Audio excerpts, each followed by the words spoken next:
alhamdulillahi adzana li hadza wa ma kunna linahtadiya laula an hadana Allah. Asyhadu an la ilaha illallah wa asyhadu anna Muhammadan abduhu wa rasuluhu alladzi la nabiyya ba'dahu. Rekan yang saya hormati, pada fase pembelajaran di Sirah Nabawi di majelis ini kita sistemnya sebutan tenau itu ngaca bahasa Indonesia ngaca bahasa Indonesia tenau Step by step. baiklah ke bahasa Arab secara runut ya, perlahan karena yang akan kita baca bukan hanya dalam perspektif sejarah saja, tapi akan kita lihat dengan berbagai cara pandang dan cara membaca pada setiap peristiwa. Nah, pada kesempatan ini kita sudah masih di situasi kondisi Rasul Muhammad saat masih belia. Jadi yang akan kita bicarakan, yang akan kita kaji di sini masih situasinya jauh dari masa kenabian Rasul Muhammad SAW. Di pertemuan terakhir sudah jadi nabi ya? Sudah ya? Sudah mulai melakukan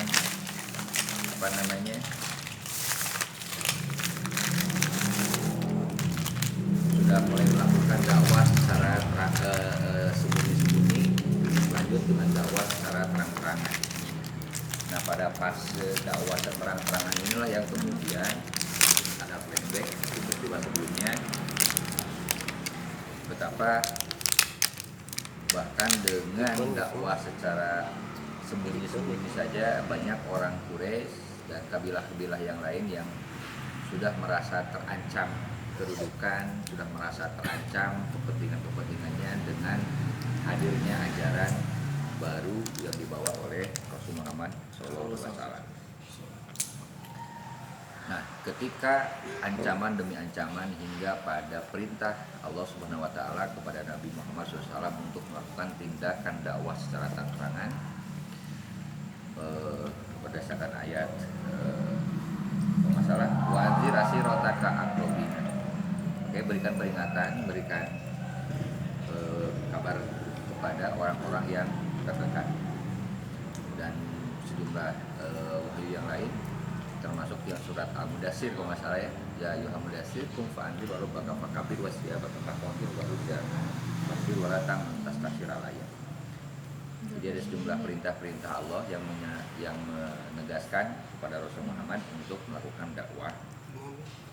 Nah, apa yang terjadi dengan setiap gerakan yang Rasul Muhammad lakukan, yang sejatinya tindakan-tindakan beliau jika diukur dengan nalar kebaikan manusia kebanyakan, itu justru sangat menguntungkan semua manusia.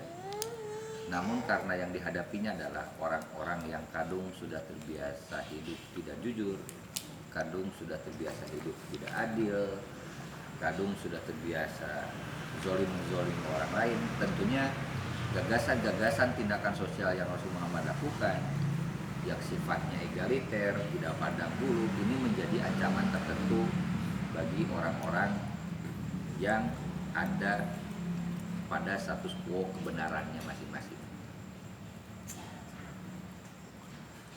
Nah, langsung masuk ke sini. Pada saat itu kemudian sampai ada ancaman yang sifatnya frontal. Kasarnya makin lamun usaha dude tadi eureunkeun kegiatan ieu berarti eta kurang dipaehan kepada pamannya itu sampai seperti itu tindakannya gitu. Karena mereka segan kepada Rasul Muhammad karena backingnya pamannya yang boga lapor Mekah gitu. Dan yang mengancamnya siapa? Ya pamannya sendiri juga gitu. Masih saudara-saudaranya juga yang paling kencang gitu.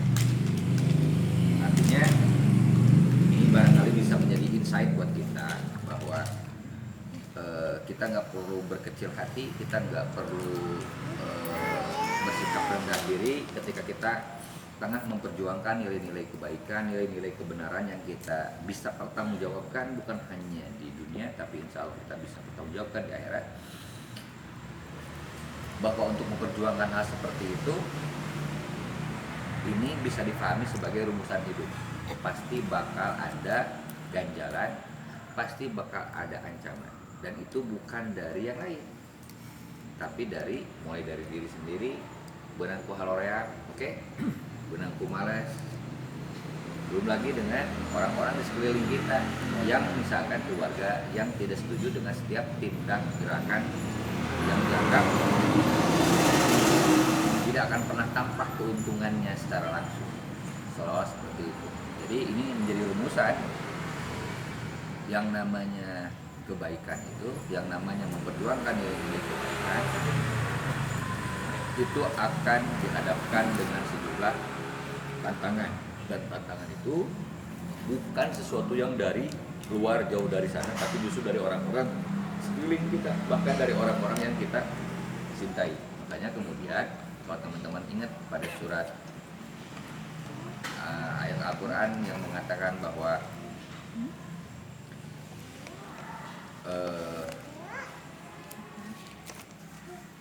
tentang urusan fitnah, diri kita, anak, istri kita, dan semuanya bisa menjadi sebagai fitnah.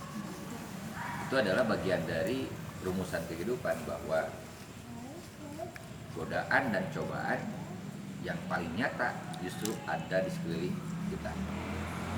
Jadi terlalu jauh lah saya pikir, apa ya, termasuk dengan situasi hari ini, kalau kita langsung sedetik-sedetik nyalakan si Wahyudi, sedetik nyalakan si Wahyudi gitu kan ya.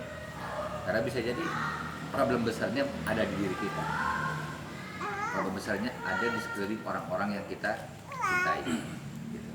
Oke.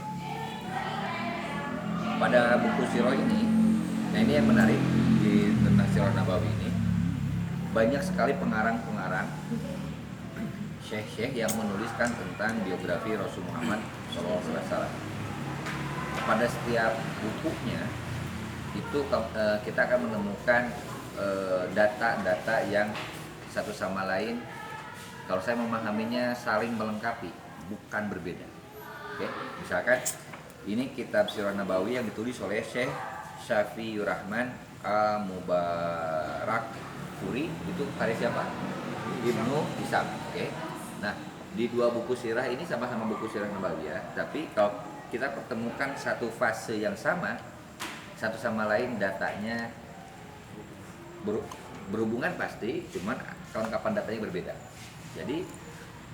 Jadi teman-teman tidak perlu kaget ketika nanya misalnya buku sirah yang mana yang harus dibeli, yang mana aja, bahkan bila perlu beli KB. Oke, bila perlu masing-masing pengarang buku sirah beli KB, karena bisa jadi masing-masing satu penulis referensinya berbeda. Dengan kita melengkapi itu semua, nanti bisa kita saling melengkapi satu sama lain. Misalkan di sini tidak diceritakan bagaimana ternyata ada sosok perempuan yang menawarkan diri ingin dinikahi oleh yang kemudian nanti menjadi bapaknya Nabi Muhammad. Tapi di buku itu diceritakan kayak gitu. Misalkan di buku ini menceritakan tentang ini lebih detail, di sana cuma sekilas. Artinya sangat tergantung kepada seorang syekh dalam menuliskan biografinya ini berdasarkan referensinya masing. Jadi tidak perlu kaget ketika teman-teman memiliki satu buku sirah, buku yang lain, buku sirah yang lain, bukan berarti berbeda, tapi referensi yang ragam. Jadi saran saya ekstrimnya, bila perlu semua buku sirah lengkapi aja, ya, nggak usah kaget. Karena problem besar di antara kita kadang-kadang, bayangkan kalau kita memahami ini buku yang paling benar misalkan, oke? Kita memahaminya ini adalah buku yang paling benar. Apa kabar ketika teman kita, saudara kita menggunakan buku referensi yang berbeda? Itu detailnya sebelah sini, ini detailnya sebelah sana, terus dipertemukan, kira-kira apa yang terjadi? Digelutin mau? Diomong ya? Kalau cara pandangnya seperti tadi. Jadi saya sarankan untuk urusan referensi lebih baik saling melengkapi. Makanya dari sejak awal dalam proses pembelajaran Sirah Nabawi, saya tidak menentukan satu buku yang sama. Kenapa? Karena walau ragam buku pun fase-fasenya overall semua sama, cuman tingkat kedalaman, tingkat intensitas dalam membahas satu fase dan fase yang lainnya ini yang berbeda. Oke. Dalam buku ini dituliskan tentang peristiwa meminta hujan. Ibnu Asyakir meriwayatkan hadis dari Julhamah bin Kurfatah. Dia berkata, ketika aku datang ke Mekah, mereka sedang mengalami musim paceklik, tidak turun hujan. Lantas orang-orang Quraisy berseru, wahai Abu Thalib, air lembah telah mengering dan kemiskinan merajalela. Untuk itu mari kita meminta agar diturunkan hujan. Kemudian Abu Thalib keluar dengan membawa seorang anak yang laksana matahari yang diselimuti oleh awan tebal, pertanda hujan lebat akan turun, yang darinya muncul kabut tebal, yang di sekitarnya terdapat sumber mata air sumur. Lalu Abu Thalib memegang anak tersebut, menyandarkan punggungnya ke Ka'bah serta menaunginya dengan jemari-jemarinya dari panasnya matahari. Ketika itu tidak ada gumpalan awan sama sekali. Namun tiba-tiba awan datang dari sana sini, kemudian turunlah hujan dengan lebatnya, sehingga lembah mengalirkan air dan lahan-lahan tanah menjadi subur. Mengenai peristiwa itu, Abu Thalib menyinggungnya dengan rangkaian baitnya, syair. Ini yang kemudian fase kerasulan Muhammad SAW itu seiring sejalan dengan fase susastra Arab pada masanya. Jadi setik-setik syair, termasuk Abu Thalib. Dan bocah yang putih sang penolong anak-anak yatim dan pelindung para janda. Melalui kedudukannya lah hujan diharapkan turun. Itu kutipan syairnya. Kita berhenti dulu di sini. Mari kita coba bongkar apa yang kita dapatkan pada satu paragraf plus satu bait syair yang disampaikan oleh seorang Abu Thalib. Di sini diriwayatkan bahwa pada masanya Mekah saat itu pernah mengalami musim paceklik. Di antaranya adalah tandanya tidak turun hujan. Lantas orang-orang Quraisy berseru, wahai Abu Thalib, air lembah telah mengering dan kemiskinan merajalela. Kata kuncinya apa? Kekurangan air, terbatasnya air, sangat erat kaitannya dengan urusan kemiskinan. Terus Pak Yan Sudir? Ini kenalin rekan saya kemarin satu tim bersama saya dan teman-teman lainnya ke Wekam, dan kami juga sampai ke ujung timur merasakan bagaimana hadirnya air itu menjadi sumber kehidupan. Nu diurang di dieu bakal sangeunahna nyen cai ngagunakeun cai. Di ditu mah kita berwudu hanya cukup dengan air sebanyak ini.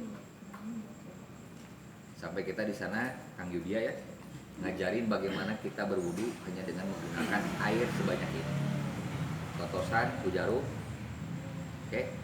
totosan Kujaru, ekstrak, wudulah di sana. Dan bahkan dengan air seperti ini bisa dipakai keluar. Kenapa kita sampai mengajarkan seperti itu? Karena di sana susah air. Nah, artinya kita bisa bayangkan sendiri. Wajar lamun di Arab di Mekah, cai, tatangkalan hese, di urang malu bata tangkalan loba gunung, hese, cai. Mangga taruh kita tukang kumur. Di gunung, Sidika, geus menang ke seberapa meter kah kemari? 15 meter, can manggih kene cai, padahal di gunung.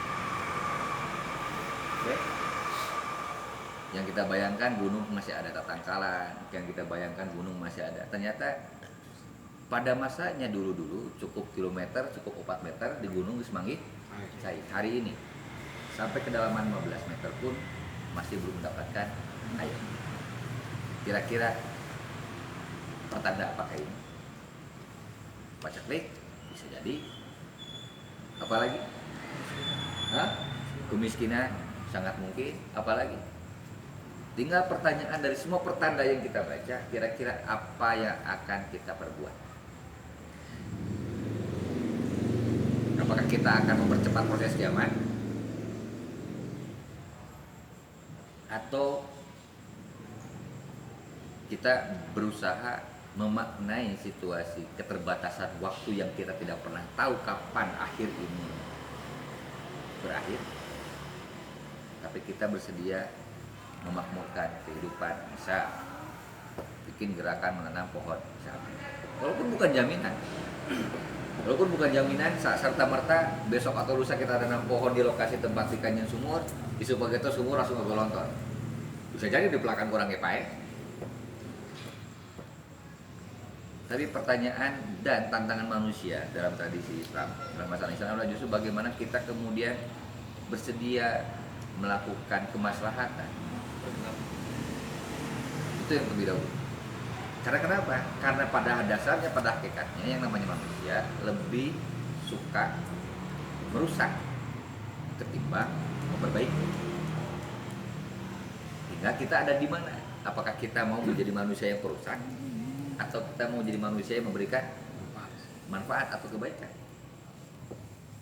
Gitu. Oke. Nah, selanjutnya ada kata kunci yang lain.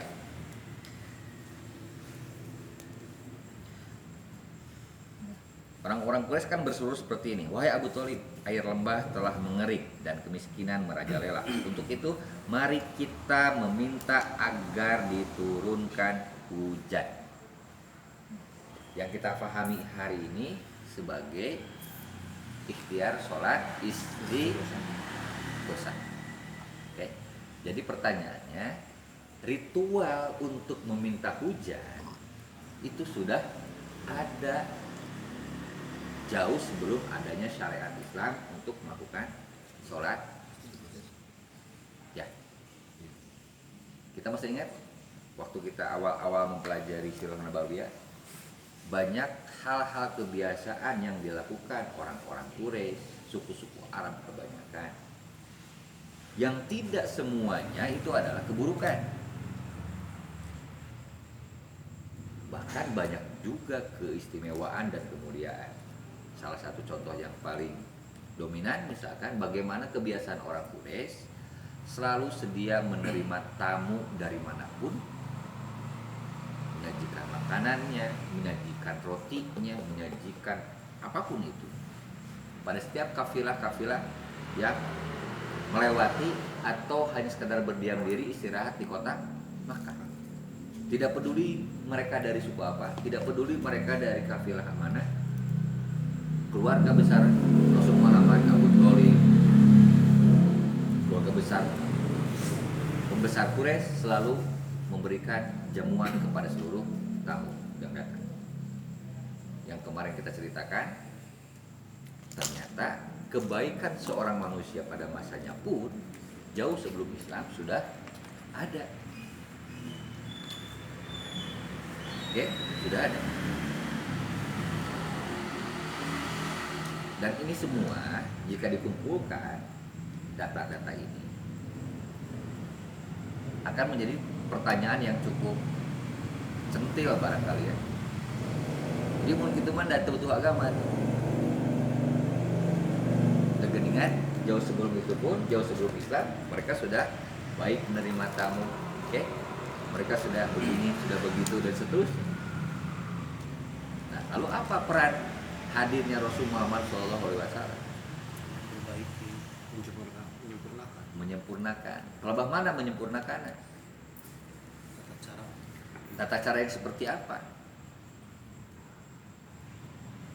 Flashback ke belakang. Flashback ke belakang pada surat yang pertama yang diturunkan, surat Al-Alaq 1-5. Pertanyaannya adalah kenapa perintahnya membaca? Bukankah manusia pada masa itu, kita bayangkan manusianya bukan hanya manusia Arab di mana Rasul Muhammad Sallallahu Alaihi Wasallam ada di sana. Tapi bayangkan masyarakat dunia.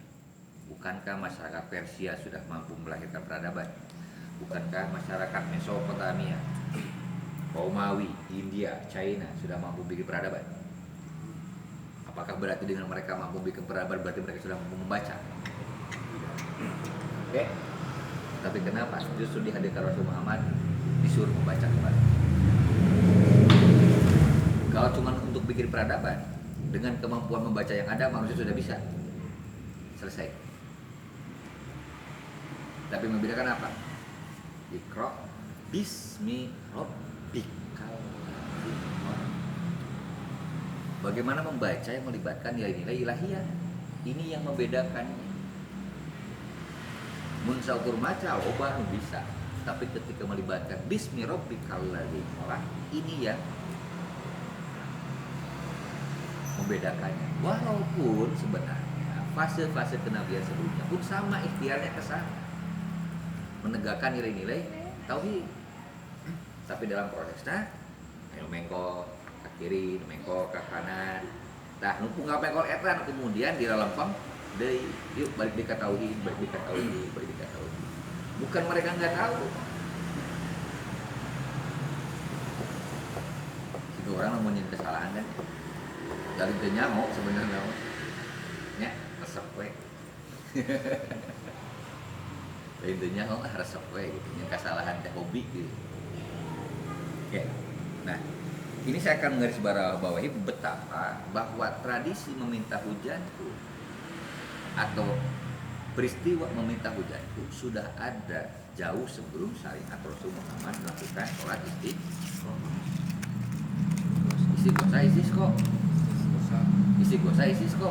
Minta hujan teh Istighosa.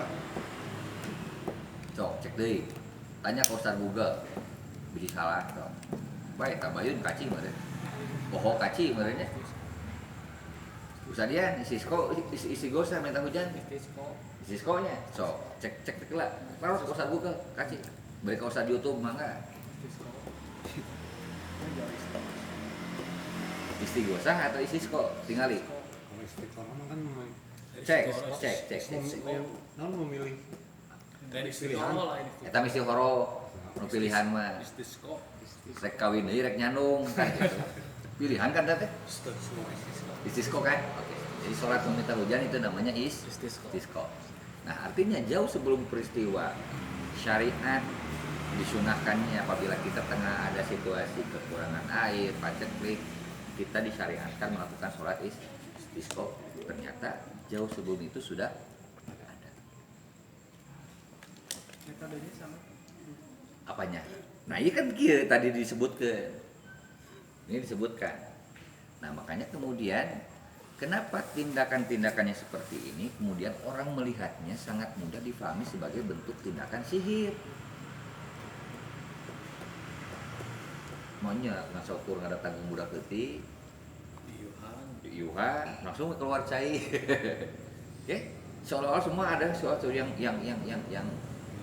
miracle, yang amazing banget gitu kan. Dan jika terus-menerus seperti itu berarti kudu aya budak leutik dulu ya. Ikhtiarna. Berarti Rasul Muhammad dulu leutik we dulu. Nah, ini yang menarik bagaimana kemudian syariat itu diciptakan. Syariat itu di-create sedemikian rupa. Wa ma yantiqu anil hawa in huwa illa wahyu yuha, berdasarkan wahyunya adalah agar setiap orang bisa melakukan hal yang sama, tidak perlu tergantung pada orang yang lain. Makanya diajarkanlah syariat. Kenapa? Karena syariat itu dihadirkan bukan hanya untuk dirinya, tapi untuk memberikan kemaslahatan yang lain dan juga setiap orang bisa. Dan ini yang kemudian otokritik terhadap diri kita hari ini. Kenapa kemandirian ilmu apapun harus kita kuasai, termasuk ilmu agama. Karena jangan sampai kemudian kita bergantung pada seseorang dengan ilmunya. Bahaya. Sebut saja misalkan di satu daerah punya kebiasaan kalau ada orang yang meninggal teh kudu nungguan salah satu kiai. Ya. ada yang meninggal teh misalnya. Pas anu meninggal si kaina gering. Terus kumaha? Jadi urus satunya. Jadi urus satunya. Nah, karena jangan-jangan masyarakat di sana saat itu semuanya mengandalkan A sampai Z kepada seorang kiai tersebut. Bukan nggak boleh, silakan. Tapi bayangkan jika terjadi pas kiai kergering misalkan teu walakaya. Nu nguasai ilmu-ilmu teh. Jawaban halus. Naon? Jawaban halus. Naon teh? Anu mau terima kiai. Naon buatan buah kiai. Halo. Kalau paket mah jagoan. Maksud kiai teh aya nu butuh obat tadi bawa mayit. Oke.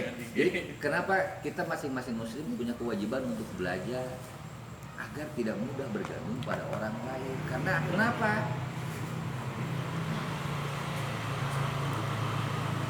Kan bisa bagi sorangan-sorangan, mangat mau abring-abringan.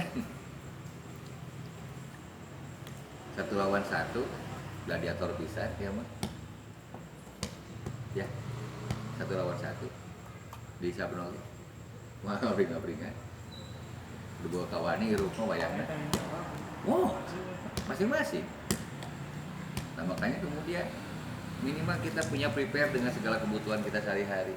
Bagaimana kau berhadapan dengan orang sakit, bagaimana dengan menghadapi dengan orang yang meninggal. Kita bisa menguasai itu semua. Jadi giliran pada waktu itu orang kita ngaribukeun batur jeung teu kudu ngandalkeun batu. Karena kita sudah punya ilmu. Nah, syariat di sini kan tidak sampai pada jadi jatuh syariat ini, belum. Tapi ini hanya sebatas fragmen fragmen peristiwa yang terjadi saat itu seperti ini caranya.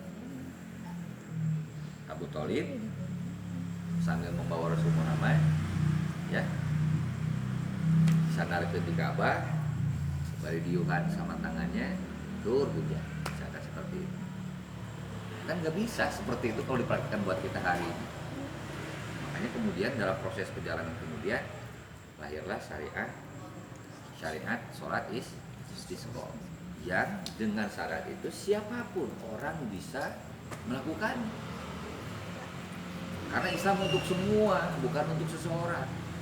Islam bukan hanya untuk satu kelompok, tapi Islam untuk semua orang. Islam bukan untuk segelintir orang seperti hanya surga, bukan untuk segelintir orang. Kalau narakake butuh besi. Anu rek geus ya. Bisa deh.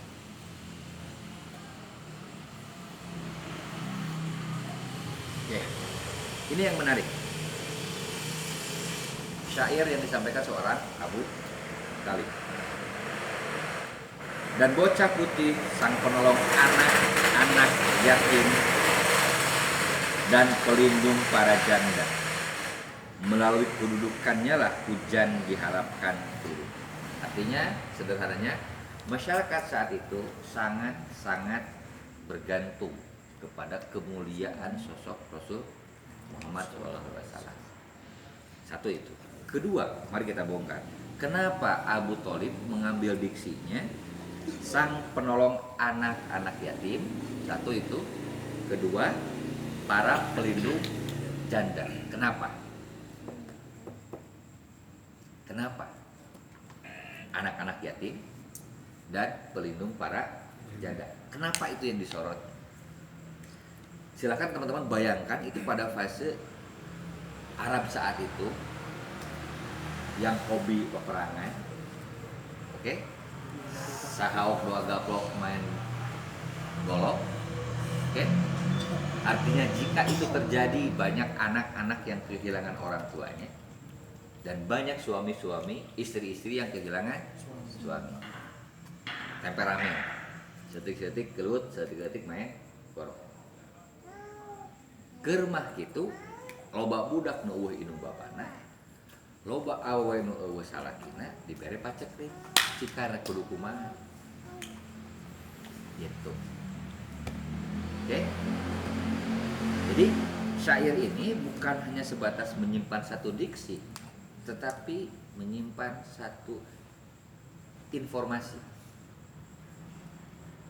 Ternyata jauh sebelum nabi dewasa dan apa semakin berkembang apa itunya Islam berkembang pun yang namanya fenomena yatim piatu, fenomena janda itu sudah sehari-hari. Pertanyaannya apa yang menyebabkan banyaknya yatim? Apa yang menyebabkan banyaknya janda? Karena firqoh tadi. Oke. Di sirah sebelumnya kita mendapatkan keterangan betapa pada masing-masing kabilah itu berhak membawa Tuhannya masing-masing ke Mekah. Oke? Berhak membawa Tuhannya masing-masing ke Mekah dengan membawa berhala. Kelompok A membawa berhala A, kelompok B membawa berhala B. Nah, bikin kata kumpul berjumlah ratusan, 300 sekian Pak. Yang dari 300 sekian itu kemudian disederhanakan menjadi 3 berhala besar, Lata, Uzza, Manat sebagai bentuk perwakilan dari banyaknya Tuhan yang dibawa dari kampungnya masing-masing. Kebayang nggak? 303 sebutlah 300 Tuhan, 300 kelompok. Kamu garlu kesakit itu tak? Sering buk-buk antar kampung kayak gitu kan, antar lembur kayak gitu.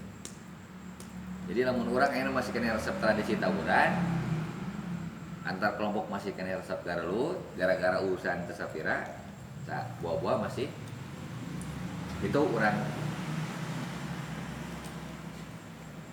Bahkan ketika nulucu ayat nusa agama masih kene blok-blokan, nah eta masih kene masih Tuhan masing-masing. Sia turunan saha tuh, sia umat saha tuh gitu kan. Nah ini, oke. Nah, artinya fenomena sosial pada saat itu banyaknya yatim piatu, banyaknya janda. Ini sudah fenomena sehari-hari dan ini menjadi tantangan sosial pada saat itu. Hari ini ayah gue, wah, pesan masalahnya sama, cuman latar belakang yang melatar belakangi masalah ini yang berbeda. Termasuk kita juga kemudian sekarang hari ini dipertaruhkan pikiran kita, tanggung jawab hidup kita. Apakah cukup hanya untuk memperjuangkan diri saya sendiri saja, keluarga saya sendiri saja? Gitu kan. Ini pertanyaan. Apa yang harus kita lakukan ketika kita dihadapkan suatu realita sosial seperti ini? Apa yang harus kita hadapi dengan yatim piatu?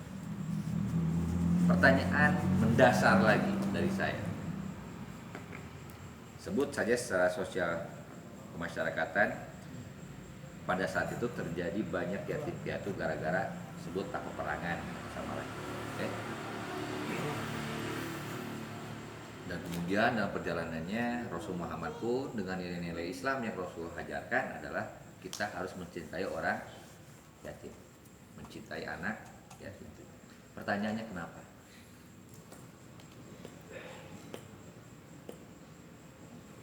Kenapa kita harus mencintai anak yatim? Lapar minta asal. Namun lapar minta asaha. Ada lagi? Odading. Ini bukan odading Mang Oleh. Bang, ayo. Kenapa kita harus mencintai? Kembali ke peradaban. Kembali peradaban apa? Supaya tidak terulang kembali ke peradaban. Oke, ada yang lain? Kenapa? Rasul ke yatim. Rasul juga yatim. Rasul juga yatim. Ya. Dalam prosesnya beliau tidak pernah bertemu dengan bapaknya. Oke. Juga cuma sesaat ada bersama dengan ibunya. Oke. Ada lagi nggak yang lain? Kenapa kita harus mencintai yatim? Kalau pakai penjelasan, namanya siapa Kang? Agus. Kang Agus.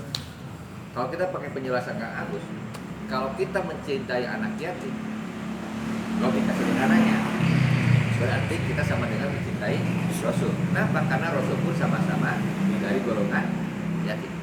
Oke, clear? Oke. Ada yang lain lagi? Oh, bongkar di sirahna. Kayaknya gue sirah. Merasakan kurangnya kasih sayang. Merasakan kurang kasih sayang. Oke, ada lagi? Kenapa kita harus mencintai yatim piatu? Istimewa di mata Tuhan. Kenapa istimewa di mata Tuhan? That's the question. Ya karena ya eta teu menang kasih sayang. Pemenang kasih sayang. Oke, ada lagi yang lain. Kenapa seseorang yang mencintai anak yatim, kenapa seorang yang memperjuangkan anak yatim itu menjadi begitu istimewa di hadapan Tuhan? Budak yatim mah mentena ukur ka Gusti Allah. Hatena lebih kuat.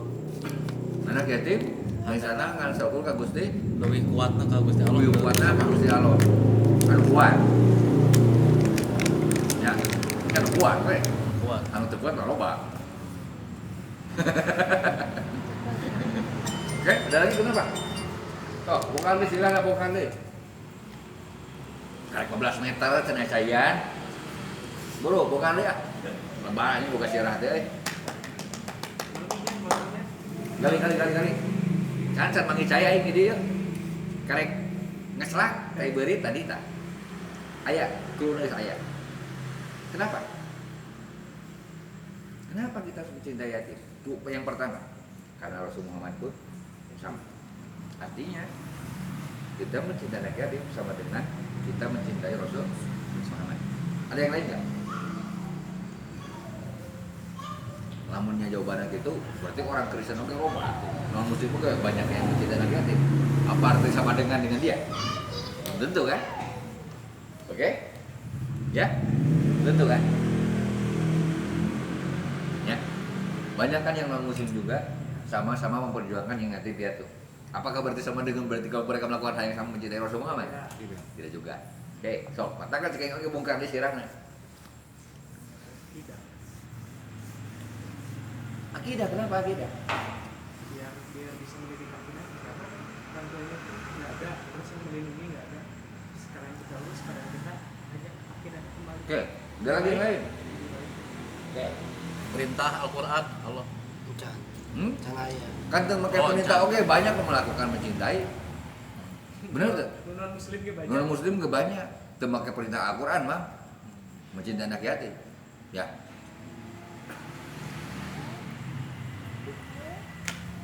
Main kado dengan gitu tetap mikir. Yang baik. Ayo tertarik.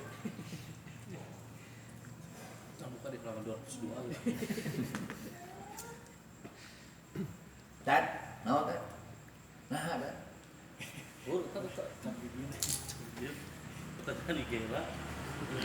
Kenapa? Puji syukur Pak. Puji apa? Puji syukur. Puji syukur. Puji syukur gitu. Uji. Wujud syukur kita terhadap mungkin begini kan kita yang keluarganya lengkap mungkin kasih sayang yang namanya tadi kan kasih sayang pendidikan itu didapatkan berbeda dengan yang tadi yang anak yatim. Nah ya anak yatim mungkin ada kekurangan tadi rasa kasih sayang, mungkin pendidikan, mungkin pengakuan, mungkin kalau dirunut lagi mungkin banyak. Oke, siap.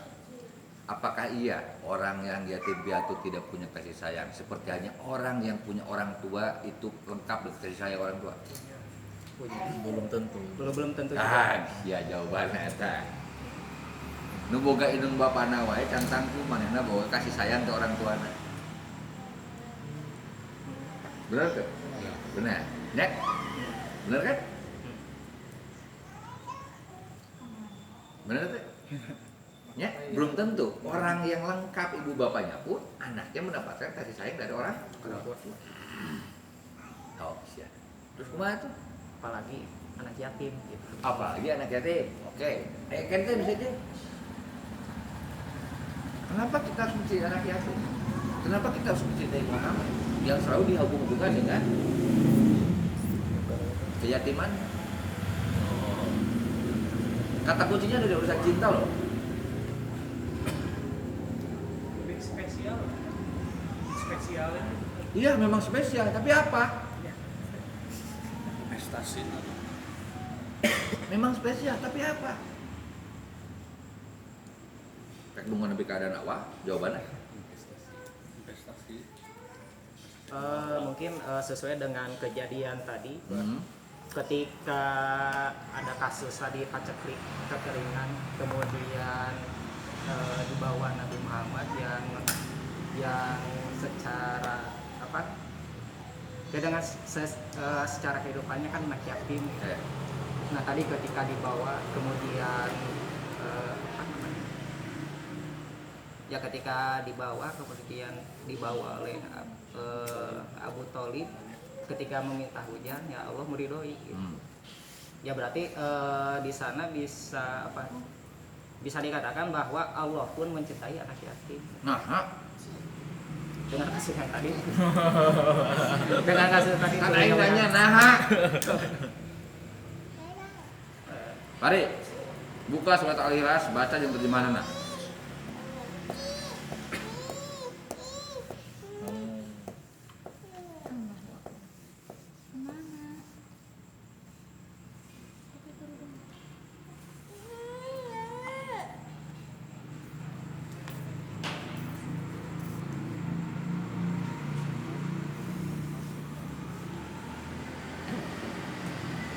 Baca surat Al-Ikhlas yang terjemahan nah.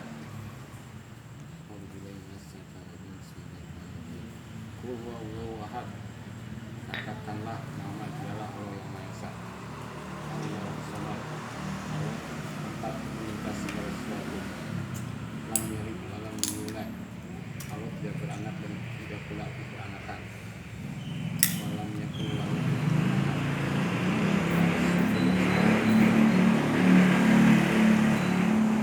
Panggil sih jawabannya.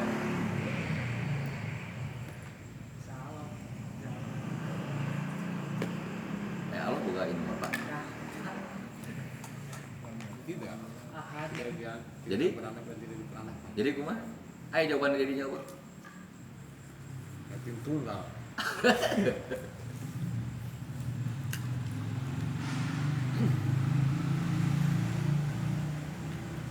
Kapannya jawabannya?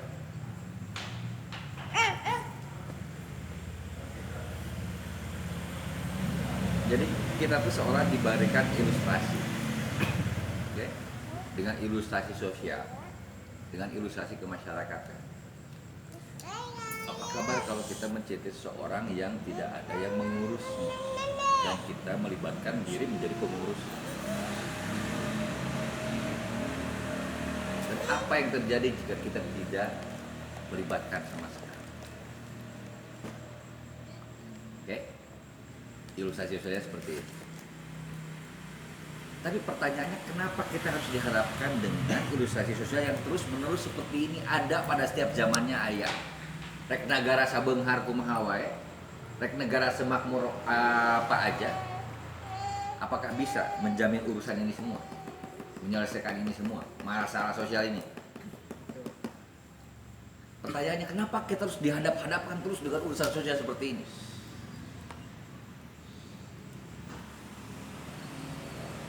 Dibentur-benturkan dengan permasalahan sosial seperti ini.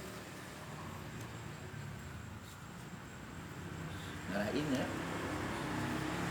kanu mahanya lam yalid wala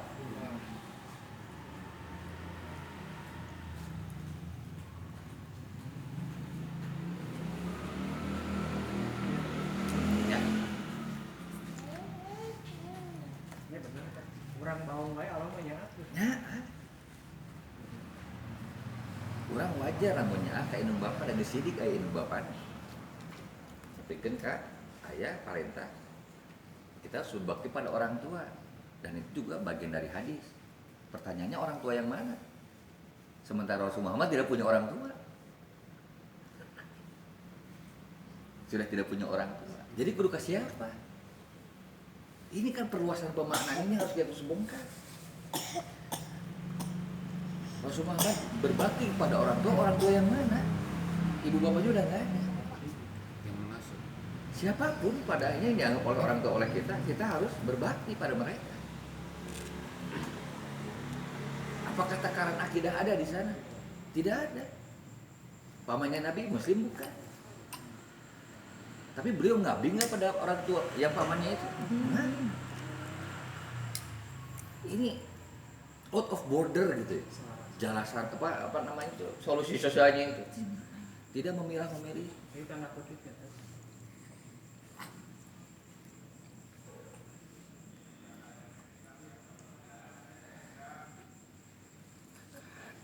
Kata kunci selanjutnya di syair ini adalah apa? Mulai kedudukannya lah, hujan diharapkan. Artinya melalui sosok Rasul Muhammad lah kemudian diharapkan lahirnya solusi masalah.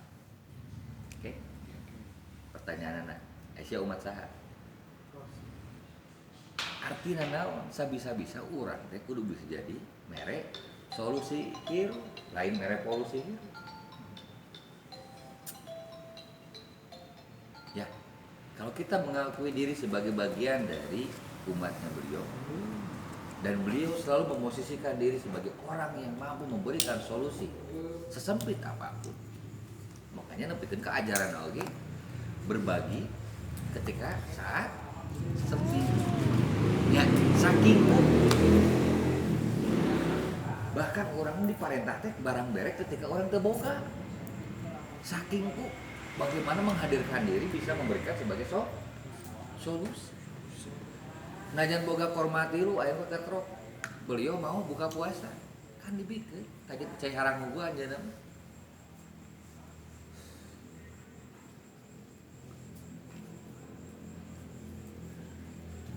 Kita permasalahan ini berbeda. Kadang kasih sayangnya ada level lah.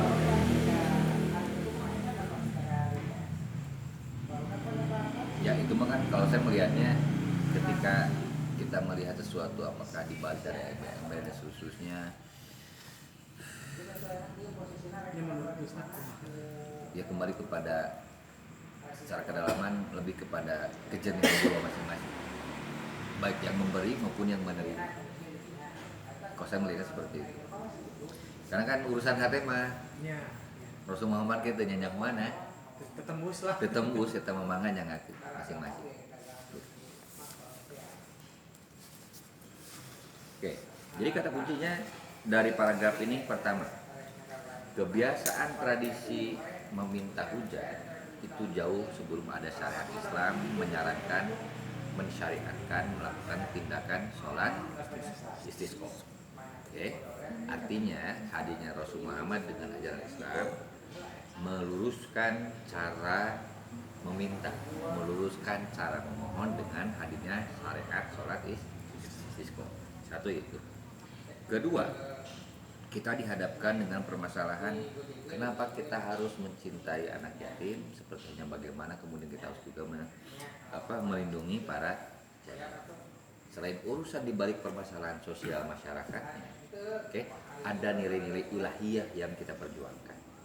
Oke, karena memperjuangkan anak yatim salah satunya adalah bagian dari betapa kita juga mentauhidkan diri kita ke Allah yang lam yalid walam yulad, sebagai bentuk konkret menegakkan nilai akidah kita di hadapan Allah. Dan yang ketiga adalah bagaimana ketika kita mensyahadahkan diri kita bagian dari umat Rasulullah SAW, artinya kita harus punya usaha sekuat tenaga, sekuat kemampuan kita agar hadirnya kita, hidupnya kita bisa memberikan solusi kebaikan bagi yang lain. Bukan hanya sekadar untuk memperjuangkan diri kita sendiri, tapi hadirnya kita bisa memberikan solusi bagi yang lain. Itu. Ini cara baca yang saya tawarkan untuk bagian. Oke. Paragraf D.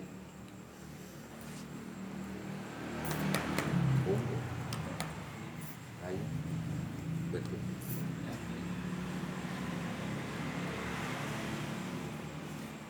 Oke. Bersama sang rahib Bahira. Ketika Rasulullah SAW usia 12 tahun, berarti can jadi nabi namanya?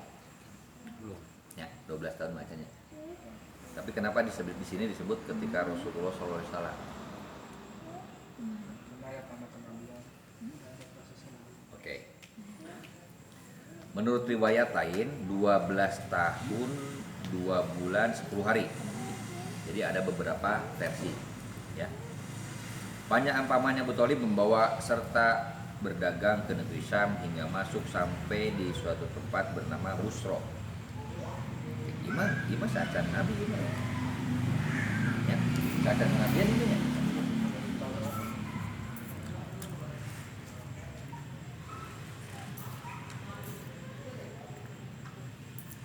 Berarti orang balik deui mah balik deui ke dalam mana soalnya orang guys terus lewat sebenarnya mah teh tapi dia kan kedalamannya bedanya dengan sirah yang kemarin beda versi ya apa beda referensi. Nah seharusnya ini nih kita teh masuk ke halaman 93 kalau pakai buku ini ke halaman 95 iya yuk balik lagi orang buat iya kita sudah di sini iya sama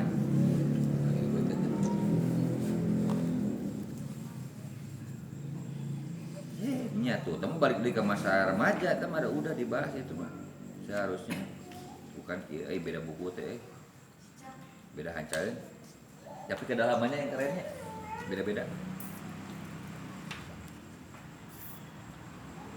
Menyampaikan hak serta terangan udah kan ya udah.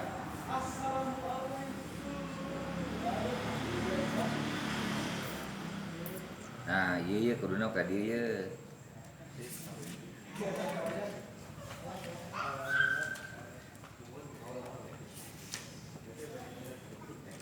kampura jadi balik ke tapi tidak naon lah review ya review.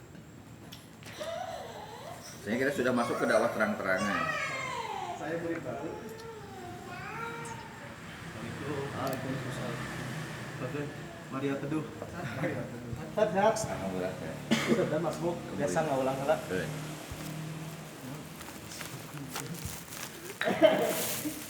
Kasep, bungsu.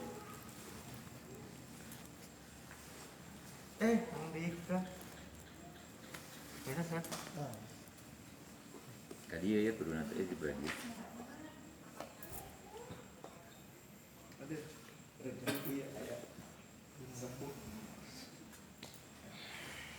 Nah, kemah review kuduna masuk ke sini nih sudah fase dakwah secara terang-terangan. Tuh kan pasda bima tu maru wa arid anil musyrikin. Oke udah tadi itu surat Al-Hijr ayat 94 dan yang surat Tabat-Yadah udah ya. Coba tiga dia. Sidang majelis membahas upaya menghalangi jamaah haji agar tidak mendengarkan dakwah Rasulullah SAW. Gampang ini namanya, copikeun.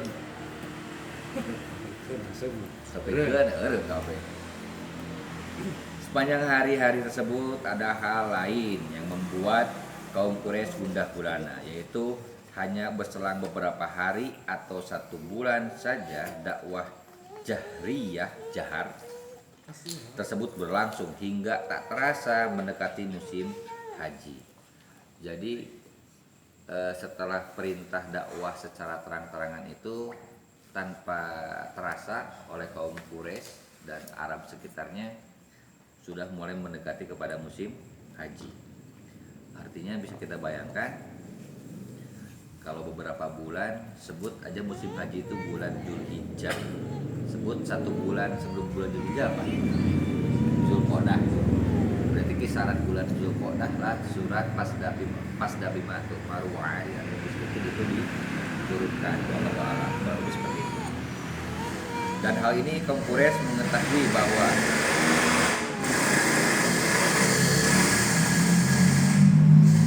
delegasi bangsa-bangsa Arab akan datang ke negeri mereka. Oleh karena itu mereka melihat perlunya merangkai satu pernyataan yang nantinya secara sepakat mereka sampaikan kepada delegasi tersebut perihal Muhammad SAW agar dakwah yang disiarkannya tidak memiliki pengaruh yang signifikan terhadap jiwa-jiwa delegasi bangsa-bangsa Arab tersebut. Maka berkumpullah mereka di rumah Al-Walid bin Al-Mughirah untuk membicarakan satu pernyataan yang tepat dan disepakati bersama tersebut. Lalu Al-Walid berkata, bersepakatlah mengenai perihal Muhammad SAW dalam satu pendapat dan janganlah berselisih sehingga membuat sebagian kalian mendustakan pendapat sebagian yang lain dan sebagian lagi mementahkan pendapat sebagian yang lain. Artinya ketika masa mulai mendekati musim haji yang berbarengan dengan gerakan Rasul Muhammad yang semakin masif dan terang-terangan menyiarkan kebaikan, menyiarkan Islam, itu dilakukanlah semacam simposium, semacam musyawarah di antara para delegasi-delegasi kabilah-kabilah Arab untuk menyepakati bahwa jangan sampai ada di antara kabilah-kabilah itu terpengaruh oleh ajaran Rasul Muhammad SAW. Mereka berkata kepadanya, katakan kepada kami pendapatmu yang akan kami jadikan acuan. Referensinya apa? Artinya bisa jadi delegasi-delegasi Arab ini pun belum sepenuhnya tahu atau belum sepenuhnya lengkap informasi siapa dan apa yang dilakukan oleh Rasul Muhammad sampai harus dilakukan rapat terbatas dan khusus delegasi-delegasi dari masing-masing kaum. Lalu dia berkata, justru kalian yang harus mengumumkan pendapat kalian dan aku sebagai pendengar. Ini keren. Artinya orang Quraisy justru ingin mendengar dulu opini dari orang-orang delegasi itu. Jika geus nepi ka mana dongengna tentang hadirnya Rasul Muhammad gitu. Pengen tahu. Kubukeun. Karena khawatir kalau ada yang berbeda ya sedikit rusak rencana. Mereka berkata, kita katakan dia adalah seorang dukun. Oke. Jadi kau bilang, wah kita mah dukun. Oke. Bukan informasinya. Al-Walid menjawab, tidak. Demi Allah, dia bukanlah seorang dukun. Kita telah menyaksikan bagaimana praktek para dukun, sedangkan yang dia katakan bukan seperti komat kami ataupun sajak mantra para dukun.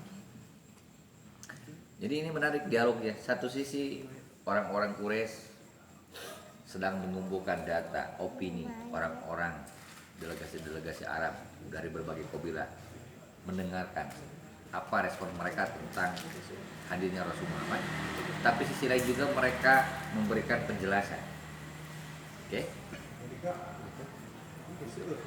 Lalu ada lagi berkata, kita katakan saja dia orang gila. Dia menjawab, tidak, demi Allah, dia bukan orang gila. Kita telah mengetahui esensi gila dan telah mengenalnya. Sedangkan yang dikatakannya bukan dalam keadaan kategori tertekan, kerasukan, ataupun was-was, masukan setan, sebagaimana kondisi orang gila lain. Artinya mereka sedang mencari apa ya? Masih caranya supaya banyak orang tidak suka, tidak menerima. Rek disebutkan dukun beda, mulai. Rek disebutkan orang gila, lain. Okay. Disebut Konspirasi, menciptakan konspirasi. Mereka berkata lagi, kalau begitu kita katakan saja dia adalah seorang penyair. Oke. Kemudian Al-Walid menjawab, dia bukan seorang penyair. Kita telah mengenal semua bentuk syair. Ada rajaj, ada hajaj, ada qarid, ada makduh, ada mabsud. Sedangkan yang dikatakannya bukanlah kategori-kategori syair yang sudah kita ketahui. Oke. Terus, yang geus lah tukang sihir itu cara mah gitu. Dia menjawab, dia bukan seorang tukang sihir. Kita telah menyaksikan para tukang sihir dan macam-macam sihir. Sedangkan yang dikatakannya bukanlah jenis nafas atau hembusan yang seperti biasa dilakukan oleh tukang sihir ataupun ukon, buhul-buhul. Kemudian ada lagi nyaranin, kalau gitu apa yang harus kita katakan? Ya lain, nyata nage lain. Disebut gitu, nyata nage lain gitu. Disebut kia, nyata nage lain gitu. Bingung. Kalau bingung rek ditandaan naon gitu. Tapi kalau sampai ke ditandaan Nabi gitu kata kucina gitu. Jadi satu sisi masyarakat sedang mencari konspirasi apa yang bisa menjatuhkan nilai-nilai kenabiannya dengan sejumlah ciri-ciri, tapi tanpa sadar mereka sedang mendefinisikan apa itu nabi. Oke? Dia menjawab, demi Allah, sesungguhnya ucapan yang dikatakan itu amatlah manis dan indah. Akarnya ibarat tandan anggur dan cabangnya ibarat pohon yang rindang. Nah, menyejukkan.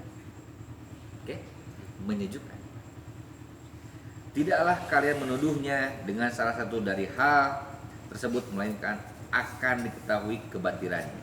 Sesungguhnya pendapat yang lebih dekat mengenai dirinya adalah dia seorang tukang sihir yang membawa suatu ucapan berupa sihir yang mampu memisahkan antara seorang dengan bapaknya, saudaranya, istrinya, keluarganya. Mereka semua menjadi terpisah darinya lantaran hal itu. Jadi mereka cuman hanya bisa memperlihatkan fakta sosialnya saja. Sebut misalkan di keluarga Dude, gara-gara salah satu seorang di antara keluarga Dude ada yang menjadi pengikut Rasul Muhammad, disebutlah tuh kan si Dude ge jeung budakna pisah gara-gara budakna jadi pengikut Muhammad. Tuh kan di keluarga ye pamajikan salakina misah gara-gara salakina jadi pengikut Muhammad. Tuh kan ieu misah gara-gara pemajikanna ngilu pengikut Muhammad. Cuman itu yang bisa mereka katakan. Memecah retak. Pemecah belah satu keluarga. Iya. Jadi sihirnya Rasul Muhammad itu lebih kepada sihir yang mampu memecah belah keluarga. Sebagian riwayat menyebutkan bahwa kala Al-Walid menolak semua pendapat yang mereka kemukakan kepadanya, mereka berkata, kemukakan kepada kami pendapatmu yang tidak ada celaknya. Kelompok ieu ngomongkeun ieu salah argumena terbantahkan. Kelompok ieu ngomong ieu argumena bantah, ieu bantah. Mana naon atuh? Oke? Lalu dia berkata pada mereka, beri aku kesempatan barang sejenak untuk memikirkan hal itu. Bingung kan ya gitu. Naon atunya? Apa itu? Lantas Awali berpikir dengan menguras otaknya hingga dia dapat menyampaikan kepada mereka pendapat tersebut bagaimana yang disinggung di atas. Dan kemudian mengenai Al-Walid ini Allah menurunkan 16 ayat yang merupakan bagian dari surat Al-Mudaththir, yaitu dari ayat 11 sampai ayat 26. Yud, baca Yud. Al-Mudaththir 1 sampai 11 sampai 26.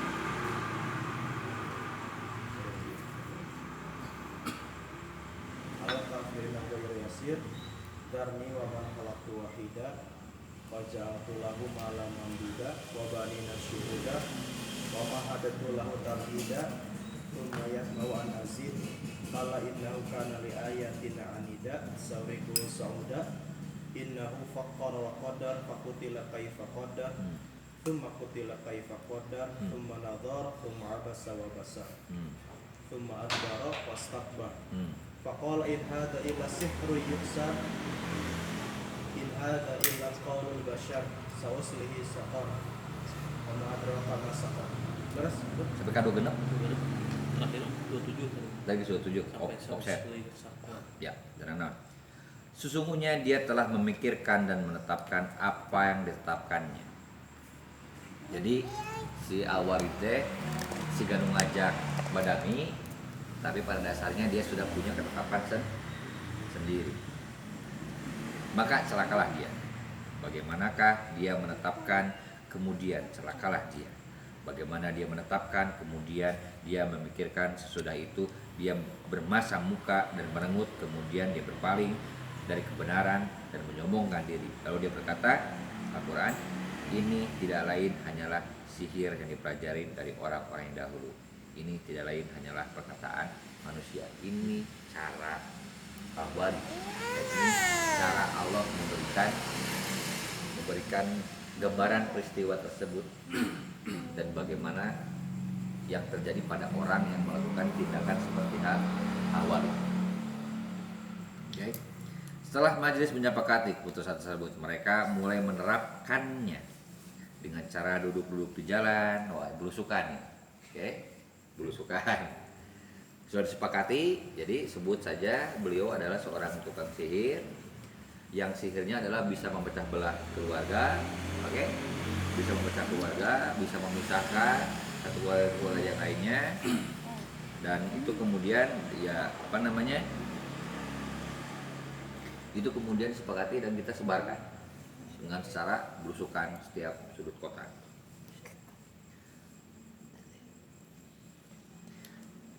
Duduk-duduk di jalan yang dilalui oleh orang hingga delegasi Arab yang datang pada musim haji. Setiap ada orang yang lewat, mereka memperingatkan dan mereka singgung di hadapannya melihat Rasul. Jadi desas-desus itu kemudian ditebarkan kepada para jamaah-jamaah haji yang sudah mulai datang. Nah, peristiwa jamaah haji ini, peristiwa jamaah haji ini seperti hanya tadi kita ngomong flashback tentang sholat istisqa. Rasul Muhammad belum sampai pada syariat haji, tapi tindakan haji pada saat itu sudah ada. Oke? Artinya syariat haji pada masa Rasul Muhammad itu disempurnakan karena jauh sebelum Rasul Muhammad pun sudah ada syariat haji.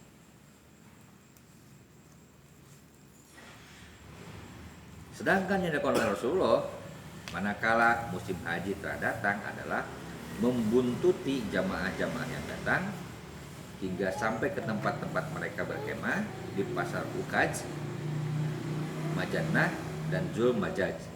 Beliau mengajak mereka untuk menyembah Allah, sedangkan Abu Lahab lalu membuntuti di belakang beliau, memotong tiap kali ajakan beliau Rasulullah SAW dengan berbalik mengatakan kepada mereka, jangan kalian patuhi dia karena dia adalah seorang pembawa agama baru dan pendusta. Jadi setiap usaha Rasul Muhammad memberikan warta kebenaran selalu ditimpas lagi oleh saudaranya sendiri. Terus seperti itu. Nah, tapi kira-kira apa yang dibayangkan oleh kita setiap kali Rasulullah mengikuti para kafilah-kafilah? Apakah hanya sekadar memberikan dongeng hukum? Apakah sekadar menceritakan hukum? Ayo bertauhid, ayo Islam. Apakah cuma gitu saja? Atau kira-kira ada tindakan yang keren lagi yang dia lakukan, yang beliau lakukan? Sederhananya kalau bagi saya dari bacaan ini, walau tidak disebutkan, saya yakin Rasul Muhammad tidak hanya sekadar membuntuti dengan sesederhana itu. Oke? Mungkin dia pada panggilkan kantongnya, beli bare tuh. Kenapa? Karena bukankah keluarganya dia selalu menyambut para tamu? Oke, that's the point. Apa namanya di nasir? Yes. Antal ma'ruf yajudul mukriduyu. Akhirnya, Kamu terkena jiwa perangai yang agung dan penyantun tamu. yes. Katakan Nabi Muhammad leres. Yes. Artinya tindakan beliau Sebenarnya ketika maksud kami itu apa sebenarnya mah? tindakan beliau dalam keterangan membuntuti para jamaah-jamaah haji saat itu tidak hanya sekedar kita bayangkan namun di film menutus gak bangsaan, oke? Bukan seperti itu, tapi bagaimana beliau menjamu, menjadikan dirinya sebagai penerima tamu yang baik. Oke? Nah, untuk urusan bagaimana menjadi penerima tamu yang baik, Kang Ian boleh cerita pengalaman waktu di OEK? Pelaku sejarah ya, Pelaku sejarah bersama tim Ya. OEK. yang menerima tamu yang Kang Ian rasakan selama di sana seperti apa?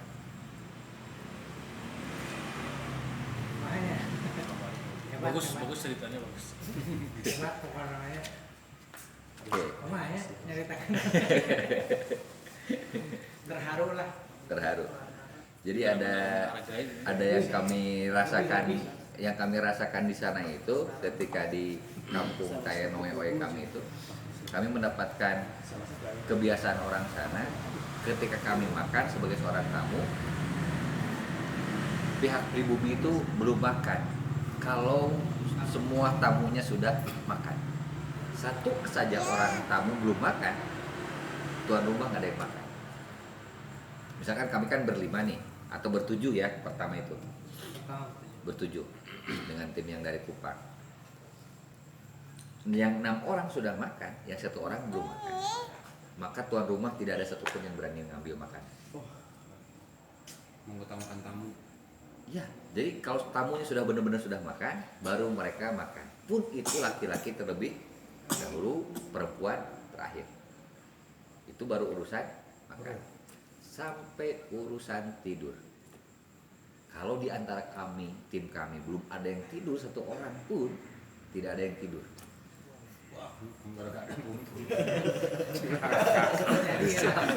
Yes.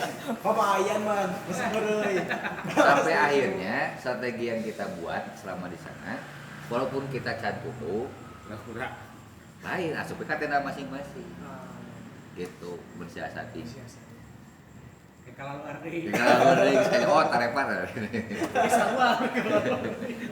Tapi walaupun kita keluar lagi, ayah ngileuk mah ayah bertahan. Tetap ada yang bertahan. Jadi berjaga. iya, setiap penjuru mata angin itu ada yang menjaganya. Selama kita ngecamp di halaman masjid Umar Manis, atau mereka juga kadang-kadang menyebutnya Masjid Bandung. Masjid Bandung. Jadi itu jadi ketika saya membaca ini teh jadi bagaimana kehebatan orang-orang Quraisy dalam menjamu kabilah-kabilah yang melaksanakan ibadah haji pada masanya. Ternyata saudara kita juga di timur sana juga ternyata sama kerennya. Sama kerennya gitu. Bagaimana menjamu tamu sedemikian rupa. Oke. Kenyataannya justru dari musim itulah pelihara Rasulullah SAW menjadi pusat perhatian delegasi bangsa Arab sehingga nama beliau menjadi buah bibir di seantero negeri Arab.